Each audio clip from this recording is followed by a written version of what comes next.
Hi guys! In this video you will learn how to unlock hidden quests in Genshin Impact. Explore thoroughly. Search every corner of Teyvat as hidden quests often appear in less traveled areas. Talk to NPCs. Engage with NPCs in cities, villages, and camps. They often provide clues or trigger hidden quests. Read books and notes. Some hidden quests are initiated by reading books or notes scattered throughout the world. Complete world quests. Certain hidden quests unlock after completing specific world quests. Follow Silly Guide. Sillies can lead you to hidden chests or trigger hidden quests when followed. Interact with statues. Offer items to statues of the seven to trigger hidden quests related to the region. Nighttime exploration. Some quests and events are only available to specific times of day or night. Use Elemental Sight. Activate Elemental Sight to uncover hidden clues or interactable objects. Trigger random events.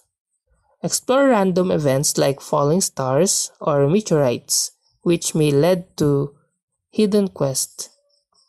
Solve puzzles. Investigate puzzles and mechanisms scattered across Teyvat. Solving them may reveal hidden quests. Activate teleport waypoints.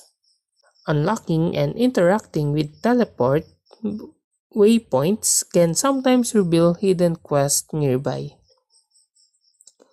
Participate in events. Seasonal events often introduce hidden quests as part of their storyline or rewards. Complete Archon quest. Progress through the main storyline to unlock hidden quests tied to the narrative. Visit Shrine of Depths. Some hidden quests unlock after opening certain shrines or depths. Check update notes. New hidden quests are often introduced with game updates. Check patch notes for details. Pay attention to dialogues. NPCs may drop hints during conversations that led to hidden quests. And that's how to unlock hidden quests in Genshin Impact. If you like this video, please click the like and subscribe and ring the bell icon to notify you to our next video. Thank you for watching.